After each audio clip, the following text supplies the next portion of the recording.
Ang pinuno ng social adoption sa XRP Healthcare, si Edward Farina, ay gumawa ng kaso para sa XRP surge sa $10,000 na binabanggit ang potensyal ng XRP na palitan ang SWIFT para sa mga cross-border payment. Ayan. Papalitan daw ng XRP ang SWIFT. Sa isang post sa X, nangatwiran si Farina na ang anticipation ng XRP na maabot ang $10,000 ay hindi dapat ganap na i-dismiss. Ang kanyang argumento ay nakasalalay sa prinsipyo ng supply at demand at ang potensyal ng XRP na palitan ang SWIFT, ang current global system para sa mga cross-border payment.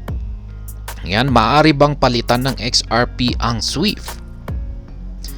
Ang SWIFT o ang Society of Worldwide Interbank Financial Telecommunication ay isang messaging system na nagpapadali sa ligtas na komunikasyon at mga transaksyon sa mga financial institution sa buong mundo. Ito ay gumaganap ng isang papel sa mahusay na paggana ng mga international money transfers. Gayunpaman, ang SWIFT ay may ilang mga drawbacks tulad ng mataas na bayarin, pinahabang panahon ng pag-aayos, at ang pangangailangan para sa mga pre-funded na account sa mga foreign currency. Ang XRP sa kabilang banda ay nag-aalok ng mas mabilis, mas mura at mas maaasahang alternatibo para sa mga cross-border payment dahil maaari nitong i-bridge ang alinmang dalawang currency at ayusin ang mga transaksyon sa loob lang ng 3 segundo na may average na fee na 0.0002 yan, dollar. 30 digits po yan. Ipinaliwanag ni Farina na ang kasalukuyang sistema ng SWIFT ay humahawak ng bilyon-bilyon na transaksyon kada oras. Nangyayari ito sa kabila ng mga kasalukuyang kakulangan nito. Yan, ito po yung aktual na post ni Edo Farina XRP. Yan, Edward Farina. Ayon sa kanya, kung ang RippleNet, ang pandaigdigang network ng mga institusyong financial ng Ripple, ang mga transaksyon ito ay maaaring dumaan sa XRP. Tandaan na tinawag ng Grayscale kamakailan ang XRP bilang alternatibo sa SWIFT. Yan, kapansin-pansin ang pagkuha ng ganoong volume ay maaaring mag-drive ng utility at demand para sa XRP.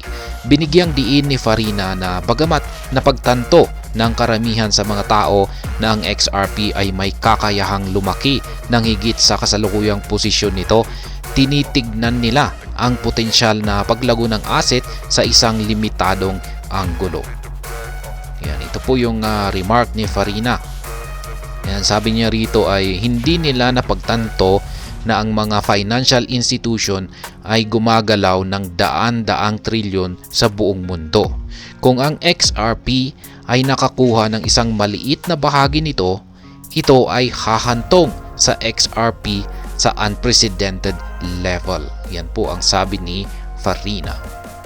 Ayan, mga kaakit-akit na feature ng XRP. Inihambing din ni Farina ang XRP sa iba pang sikat na cryptocurrencies tulad ng Bitcoin at Ethereum, pati na rin ang SWIFT mismo. Inangkin niya na ang XRP ay may malinaw na kalamangan sa kanila in terms of speed. Ang kalamangan na ito ay umaabot sa scalability at cost effectiveness. Kapansin-pansin, iminumungkahi ng data na ipinagmamalaki ng XRP ang isang TPS, transaction per second, na 3,400 ayon sa Ripple. Gayunpaman, kinumpirma ng CTO ng Ripple na si David Schwartz na ang figure na ito ay aktual na 300 or 300 hanggang 500.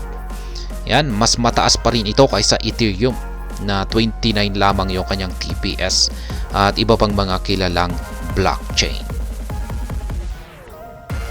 Yan, bagamat hindi partikular na forecast o prediksyonan ni Farina na ang XRP ay tiyak na tataas sa $10,000 sakaling ito ang magiging nangingibabaw na pamantayan para sa mga cross-border payment. Naniniwala siya na ang kakayahan ng asset na maabot ang mga katulad na taas, yan, ganito na kataas na presyo ay hindi dapat malitin ng mga industry commentators. Ayan, ganyan pa man ay hindi lahat sa community ng crypto ay sumasang-ayon sa pahayag ni Farina. Ito ay kadalasang dahil sa kasalukuyang posisyon ng presyo ng XRP. Ang XRP ay kasalukuyang nagtitrade sa presyong $0.6184 na may volume na $1.27 billion. Ang pag-hit sa presyong $10,000 mula sa kasalukuyang posisyong ito ay mangangailangan ng 1.6 million % na upsurge. At ayan ang tungkol sa balitang ito kay XRP. Sana po ay inyong nagustuhan ang aking paliwanag dito. Kung inyo po itong nagustuhan ay pakiclick lamang po ang like button nito. Para naman po sa mga bago lamang dito, kayo po ay aking inaanyayahan para mag-subscribe.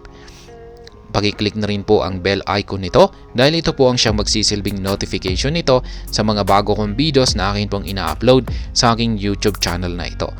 Marami pong salamat sa panonood. Ingat po tayo lagi at God bless po sa ating lahat.